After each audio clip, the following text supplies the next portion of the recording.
বিভিন্ন পণ্য ও সেবার ওপর কর বাড়ানোর প্রতিক্রিয়ায় ক্ষুব্ধ ব্যবসায়ীরা। তাদের দাবি, আন্দোলন, মূল্যস্ফীতি, ব্যাংকের সুদহার সব মিলিয়ে এমনিতেই ক্ষতিগ্রস্ত তারা। এমন সিদ্ধান্ত নেওয়ার আগে কোনো আলোচনাও করা হয়নি তাদের সঙ্গে। সিদ্ধান্ত প্রত্যাহার না হলে কঠোর কর্মসূচি ঘোষণা করা হবে বলে জানিয়েছেন ব্যবসায়ীরা। আকাশপথে ভ্রমণ, সিগারেট, এলপিজি, পোশাক, রেস্তোরাঁর খাবার সহ একাধিক পণ্য ও সেবায় মূল্য সংযোজন কর বা ভ্যাট বাড়ানোর পরিকল্পনা নিয়েছে সরকার। এতে 2 অঙ্ক ছাড়ানো মূল্যস্ফীতি আরও তীব্র হওয়ার আশঙ্কা তৈরি হয়েছে। পণ্য ও সেবার ওপর ভ্যাট বাড়ানোর উদ্যোগে ক্ষুব্ধ ব্যবসায়ীরা। জুলাই আগস্টে বড় লোকসানের মধ্য দিয়ে গেছে বিভিন্ন খাত। সেই ক্ষতি এখনও পোষানো সম্ভব হয়নি। সাধারণ মানুষ এমনিতেই অর্থনৈতিক চাপে আছে। ব্যবসায়ীদের দাবি, পোশাক, এলপিজি এগুলো সবই নিত্য প্রয়োজনীয় পণ্য। সরকার দ্রব্যমূল্য না বাড়ার আশ্বাস দিলেও ব্যবসায়ীরা বলছেন বাস্তবতা ভিন্ন। ব্যবসা টিকিয়ে রাখতে ভ্যাট না বাড়ানোর আহ্বান তাদের। অস্থিতিশীল রাজনৈতিক পরিবেশ এবং চারপাশে আসলে নানান ধরনের চাপের মধ্যে রাষ্ট্র যেরকম আছে ঠিক তেমনি ভাবে সাধারণ মানুষ সেই রকম চাপের মধ্যে আছে। এরকম একটি সময়ে এইরকম একটি সিদ্ধান্ত আমাদেরকে আসলে বিস্মিত করেছে। এই সরকারের আমলেও এই যে সবাই এইভাবে কাজ করছে, কোনো পরিবর্তন তো আমরা দেখতে পাচ্ছি না, বরং আরো খারাপ হচ্ছে। লাভ কি? আমরা আজকে রাতে বসতেছি, রেস্তোরাঁ মালিক সমিতি, মিষ্টি মালিক সমিতি, সবাই আমরা রাতে জুমে বসতেছি এবং সবার আমার কাছে বলছে যেভাবে আমাদেরকে আলোচনা চলছে, প্রয়োজনে আমরা অনির্দিষ্টকাল বন্ধে চলে যাব। অর্থনীতিবিদরা বলছেন, রাজস্ব আয় বাড়াতে এখন সরকারের কাছে বিকল্প কোনো পথ নেই। তবে শুধু কর হার না বাড়িয়ে আদায়ের ক্ষেত্র বাড়ানোর তাগিদ তাদের, না হলে মূল্যস্ফীতি আরও বাড়বে।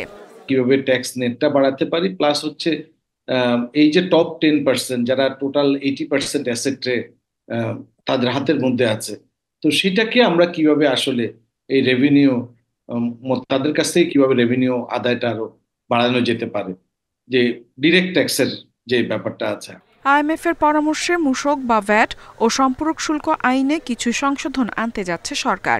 এতে গুঁড়ো দুধ, ওষুধ, সিগারেট, বিমানের টিকিট সহ 65 ধরনের পণ্য ও সেবায় বাড়তি ভ্যাট আরোপ হতে পারে। ইফাতারা, ইন্ডিপেন্ডেন্ট নিউজ। এ বিষয়ে বিস্তারিত আলোচনা করতে আমাদের সঙ্গে যুক্ত হয়েছেন রেস্তোরাঁ মালিক সমিতির প্রধান উপদেষ্টা খন্দকার রুহুল আমিন।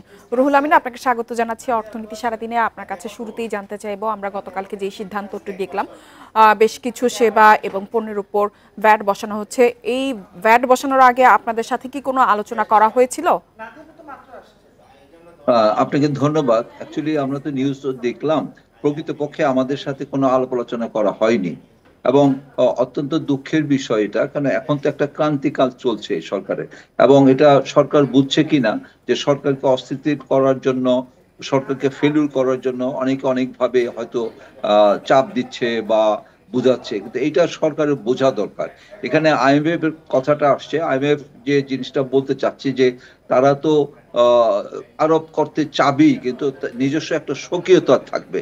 স্বকীয়তাটা বাণিজ্যটা কি, এই যে আমাদের রেস্টুরেন্ট এবং হোটেল যেটা আছে, এখানে যদি আপনার একটা সিঙ্গারার দাম বাড়ানো হয়, এখানে যদি সবজির দাম বাড়ানো হয়, রুটির দাম বাড়ানো হয়, তাহলে এটা এফেক্ট পড়বে। কারণ এমনিতে অস্থিতিশীল যেটা আছে, আপনারা এখন দেখেছি যে আমরা হোটেল রেস্টুরেন্ট খোলা রাখি, দেখা যায় হঠাৎ করে কিছু লোকজন এসে তারা নানান ধরনের কথা বলে।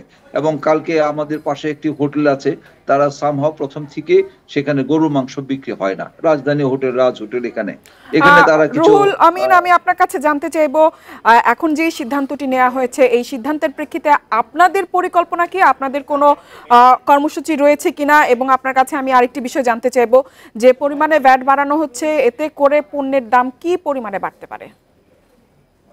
এখানে দেখুন, আপনার একটু শুনতে হবে, আমাদের হোটেল রেস্টুরেন্ট সমস্ত বাংলাদেশ মিলে আমরা বলি 60,000, কিন্তু সরকারি হিসাব অনুযায়ী প্রায় 4 লক্ষের উপরে।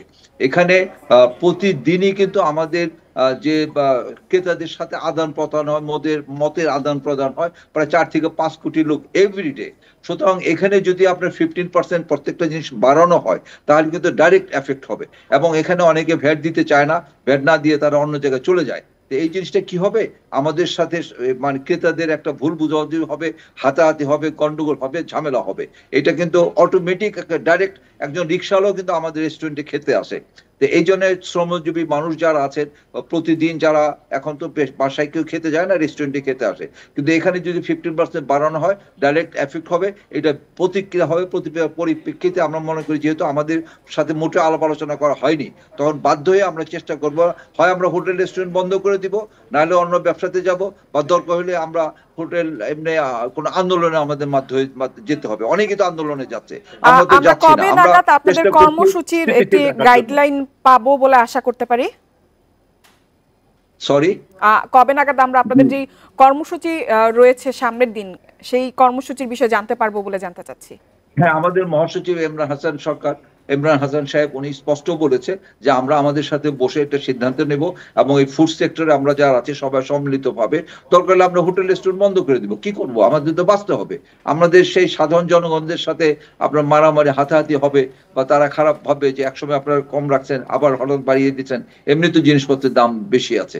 তো সুতরাং বাধ্য হয়ে আমরা চেষ্টা করব সরকারকে রিকোয়েস্ট করার জন্য যে এটাতে একটু তারা কনসিডার করে, আর না হলে বাধ্য হবে যে হয়তো আমরা আমাদের বাঁচার স্বার্থে আমরা এই ব্যবসা বন্ধ করে অন্য ব্যবসাতে যাব, নাহলে সব একসাথে বন্ধ করে দিব। এই ধরনের কিছু আমরা করব, তবে সবাই আলাপ আলোচনার মাধ্যমে আমরা এটা করতে চাচ্ছি। খন্দকার রুহুল আমিন আমাদের সঙ্গে যোগ দেওয়ার জন্য আপনাকে অসংখ্য ধন্যবাদ।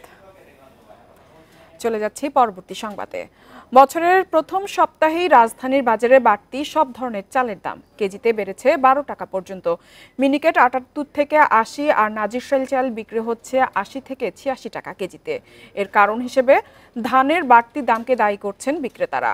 তবে আলু, পেঁয়াজ ও ডিমের দামে ফিরেছে কিছুটা স্বস্তি।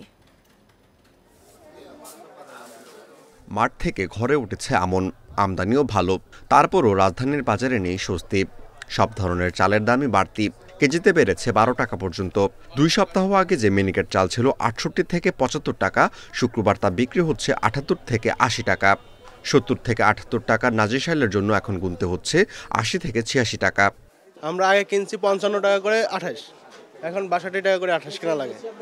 তা তো আমরা এখানেই কিনি, আর আমরা যদি আমাদের আশেপাশে যদি কিনতে যাই তাহলে 70 টাকা। 1000 টাকা 2000 টাকা নিয়ে আসলো, আপনি একদিনে বাজার করে শেষ করতে পারেন না, টাকা শেষ হয়ে যায়। তাদের দিকে আসলে সরকার একটু নজর দেওয়া উচিত যেন সিন্ডিকেট না থাকে। খুচরা ও পাইকারি ব্যবসায়ীদের দাবি, ধানের দাম বাড়াতেই চালের দামও বাড়াচ্ছে মিলাররা। কেজি প্রতি আমরা 8 টাকা 10 টাকা বাড়ছে, কিন্তু এভাবে বাড়ার কারণ একমাত্র হলো যারা মেল চালের মালিক, যারা বড় বড় কোম্পানি, তারা দায়ী। তবে কিছুটা স্বস্তি ফিরেছে ডিম ও মুরগির বাজারে। ফার্মের ডিম বিক্রি হচ্ছে 130 থেকে 135 টাকা ডজনে। ব্রয়লার মুরগির দাম প্রায় গত সপ্তাহের মতোই, প্রতি কেজির জন্য গুনতে হচ্ছে 200 থেকে 210 টাকা। এদিকে সরবরাহ বাড়ায় শীতের বেশিরভাগ সবজির কেজি 60 টাকার নিচে। পেঁয়াজ ও আলুর দামও আসছে সাধারণের নাগালের মধ্যে। Amirul Islam, independent news, Dhaka. ঢাকা আন্তর্জাতিক বাণিজ্য মেলার 3 দিন পার হলেও এখনও তা জমে ওঠেনি। হাকডাকেও মিলছে না আশানুরূপ সাড়া। বেলা বাড়ার সঙ্গে সঙ্গে ছুটির দিনে ক্রেতা কিছুটা বাড়লেও বিক্রি কম। ব্যবসায়ীদের দাবি, প্রথম ছুটির দিনে দর্শনার্থী কিছুটা বাড়লেও পুরোপুরি মেলা জমে উঠতে আরও সময় লাগবে সপ্তাহখানেক। আগামী সপ্তাহ থেকে বিক্রি বাড়বে বলে প্রত্যাশা তাদের। এদিকে মেলায় এখনও চলছে স্টল, প্যাভিলিয়ন তৈরির কাজ, আর মানসম্পন্ন পণ্য না পাওয়ায় হতাশ ভোক্তারা।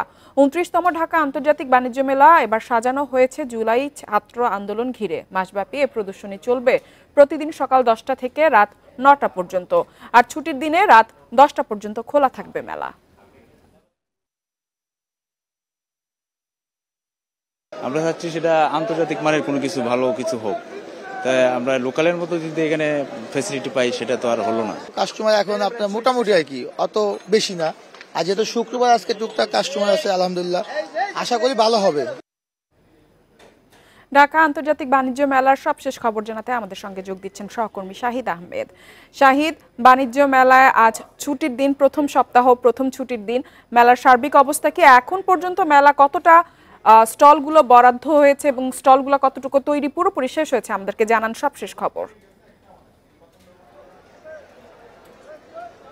আমি যদি সংখ্যা দেখতে পাই, 361টি ছোট বড় স্টল প্যাভিলিয়ন মিলে এখানে রপ্তানি উন্নয়ন ব্যুরো তাদের হিসাব মতে এতগুলো স্টল প্যাভিলিয়ন এখানে রয়েছে। তবে এই চতুর্থবারের মতো হচ্ছে, আমি প্রথমে যদি এই মুহূর্তে চিত্র দেখাই, সন্ধ্যা হয়ে গেছে। সুতরাং এখন অর্থাৎ আজকে যেহেতু প্রথম ছুটির দিন, আমি দুপুর থেকে এখানে আছি, মূলত নামাজের পর থেকে এখানে ক্রেতা দর্শনীতে আগমন শুরু করেছে এবং এটা আরো বাড়ছে। রাত 10টা পর্যন্ত আজকে খোলা থাকবে। তবে তৃতীয় দিনে এসেও এখনো কিন্তু অনেক স্টল প্যাভিলিয়ন তারা কিন্তু এখনো তাদের পুরো সাজসজ্জার কাজ শেষ করতে পারে না। কাজ কিন্তু তারা এখনো চলছে। তাদের আশা যে 2-1 দিনের মধ্যে তারা শেষ করতে পারবে। আর যেগুলো পুরোপুরি প্রস্তুত রয়েছে সেগুলো কিন্তু বেচা বিক্রি শুরু হয়ে গেছে। তবে আপনি প্রতিবেদনে যেমনটি দেখছিলেন, এখানে পণ্যের গুণগত মান নিয়ে ক্রেতাদের অভিযোগ রয়েছে। তারা যেটা বলছে যে আসলে এখানে স্থানীয় বাজারে যে পণ্য পাওয়া যায় সেখানে একই রকম পণ্য, বরং ক্ষেত্র বিশেষে দাম বেশি বা একটু দাম বেশি রেখে কিছুটা ডিসকাউন্ট দিয়ে তাদেরকে আকর্ষণ করার চেষ্টা করছে। আর এই বিষয়ে আরেকটি বিষয় জানিয়ে রেখে যে এখানে বেশিরভাগ স্টলে কিন্তু দেশি, মাত্র 7টি ভারত, পাকিস্তান, শ্রীলঙ্কা সহ মোট 7টি দেশে রপ্তানি উন্নয়ন ব্যুরোর তথ্য মতে এই বাণিজ্য মেলা 29তম বাণিজ্য মেলা অংশগ্রহণ করেছে। তবে এবারে মেলায় কিন্তু একটু ভিন্নতা রয়েছে গতবারের তুলনায়, অর্থাৎ জুলাই আগস্টের স্মৃতিকে ঘিরে সাজানো হয়েছে। পাশাপাশি প্রথমবারের মতো ডিজিটাল মাধ্যমে টিকিট কাটার ব্যবস্থা করা হয়েছে, অর্থাৎ দর্শনার্থীরা চাইলেই মোবাইল থেকে তারা ঘরে বসে অনলাইনে টিকিট কাটতে পারবে এবং মোবাইল ব্যাংকিং এর মাধ্যমে তারা কিন্তু এই মূল্যটা পরিশোধ করতে পারবে। বড়দের জন্য 50 টাকা এবং 12 বছরের নিচে যারা আছে তাদের জন্য 25 টাকা এই টিকিটের মূল্যটা নির্ধারণ করা হয়েছে। আরেকটি বিষয়, তবে যে এখানে বেশিরভাগ যারা আসছেন তারা কিন্তু মূলত নারায়ণগঞ্জ, নরসিংদী এবং আশেপাশের এলাকায় আসছেন। যেহেতু একটু দূরে হওয়ার কারণে এবং ঠান্ডা পড়ার কারণে ক্রেতা সমাগম এই মুহূর্তে অন্যান্য বছরের তুলনায় কম। তারা বলছে যে আরো যত দিন যাবে এই ভিড়টা আরো বাড়বে। আর যদি বিদেশি স্টলের কথা বলা হয়, বিদেশি স্টলে খুব একটা নাই, মাত্র 7টি দেশে। তাও যেগুলো স্টলগুলো রয়েছে সেগুলো বেশিরভাগই কিন্তু গৃহস্থলী তৈজসপত্রের জন্য এই স্টলগুলো রয়েছে। আর খাবারের যে বিষয়টা, খাবারের দোকান রয়েছে বরাবরের মতো। এবারও কিন্তু যারা ক্রেতা সাধারণ তাদের অভিযোগ যে মানসম্পন্ন খাবার না পাওয়া এবং বেশি দাম রাখা। যদিও এখানে অভিযোগ কেন্দ্র রয়েছে, এখনো পর্যন্ত তেমন কোনো অভিযোগ জমা পড়ে না। মূলত এই ছিল তৃতীয় দিনে ঢাকা আন্তর্জাতিক বাণিজ্য মেলা থেকে সবশেষ। বাণিজ্য মেলার খবর জানাচ্ছিলেন সহকর্মী শাহিদ আহমেদ। চলে যাচ্ছি পরবর্তী সংবাদে।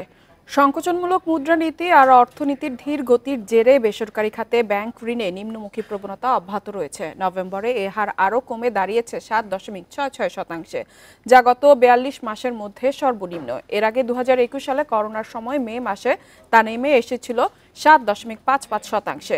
এতে কেন্দ্রীয় ব্যাংক মূল্যস্ফীতি মোকাবেলায় বাজারে অর্থ প্রবাহ কমিয়ে রাখার যে নীতি ঠিক করেছে, ঋণ প্রবাহের এই প্রবৃদ্ধি তারও নিচে নেমে গেছে।